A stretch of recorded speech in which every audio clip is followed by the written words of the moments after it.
তোমালোকে মোক প্ৰায় ৰিভিজন কেনেকৈ কৰিব লাগে তাৰ বিষয়ে সুধি থাকা যে ছাৰ ৰিভিজনটো কেনেকৈ কৰিম। তো ইয়াতে মই জাষ্ট তোমালোকক দেখাবৰ কাৰণে এটা ৰিভিজন শ্বিডিউল কেনেকৈ তোমালোকে বনাব পাৰা তাক এটা মই ইয়াতে দেখুৱাই দিছোঁ।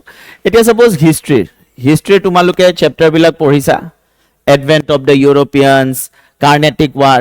এতিয়া তোমালোকে ছাপ'জ প্ৰথম দিনাখন এডভেণ্ট অফ দ্য ইউৰোপিয়ানছ এইটো ছাপ'জ তোমালোকে পঢ়িছা, তো ডে 1ত তোমালোকে এইটো পঢ়িলা।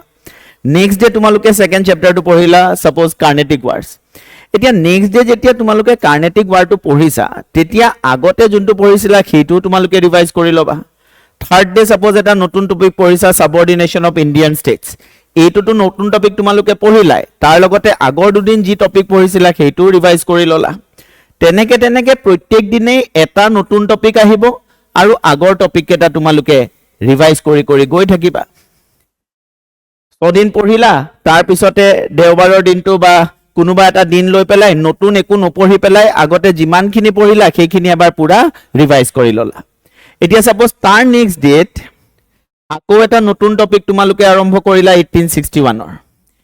এতিয়া প্ৰথম যিটো টপিক আছিল, যিহেতু তোমালোকে সেইটো ইতিমধ্যে এসপ্তাহ তোমালোকে পঢ়িলা কণ্টিনিউৱাছলি, তাৰ পিছত তোমালোকে সেইটো এসপ্তাহৰ মূৰে মূৰে ৰিভিজন কৰিবলৈ ৰাখিব পাৰা। প্ৰথম অৱস্থাত মই কি ক'লো যে প্ৰথম কণ্টিনিউৱাছ তোমালোকে ডেইলি সেইটো পঢ়িলা, পঢ়ি তোমালোকে এসপ্তাহ সেই টপিকটো পঢ়াৰ পিছত যেতিয়া তোমালোকৰ মনত ৰ'ল তাৰ পিছত তোমালোকে ফ্ৰিকুৱেঞ্চিটো কম কৰি এসপ্তাহৰ মূৰে মূৰে ৰিভাইজ কৰিবলৈ আৰম্ভ কৰিলা।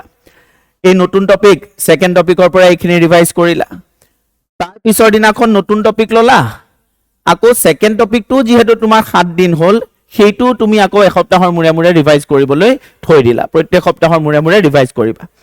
তেনেকে তেনেকে তোমালোকে কি কৰিব পাৰা, প্ৰত্যেক দিনে এটা এটা নতুন টপিক পঢ়িবা, তাৰ লগতে আগৰ এই 5 দিনৰ বস্তুখিনিও তোমালোকে ৰিভাইজ কৰি কৰি গৈ থাকিবা। প্ৰত্যেক দিনাই ৰিভাইজ কৰিলে এটা টপিক যেতিয়া 6 দিন 7 দিন তোমালোকে ৰিভাইজ কৰিবা, তাৰ পিছত হয়তো সেই গোটেইখিনি তোমালোকে আকৌ সপ্তাহে সপ্তাহে ৰিভাইজ কৰিবা। তেনেকে কেইদিনমান কৰাৰ পিছত হয়তো গোটেই বিষয়টো যেতিয়া তোমাৰ হৈ যাব, সেই বিষয়টো ৰিভাইজ কৰিবৰ কাৰণে আকৌ তুমি ধৰা মাহত 2টা দিন ৰাখিবা যে প্ৰত্যেক এমাহৰ মূৰে মূৰে ৰিভাইজ কৰিম।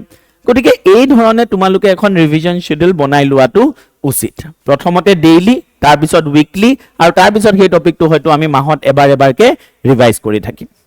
তো ইউ শুড হেভ আ ৰিভিজন শিডিউল। তেতিয়া তোমালোকে ৰিভিজন কেতিয়া কৰিব লাগে সেইটো আগতীয়াকৈ তোমালোকে মনত ৰাখিব পাৰিবা।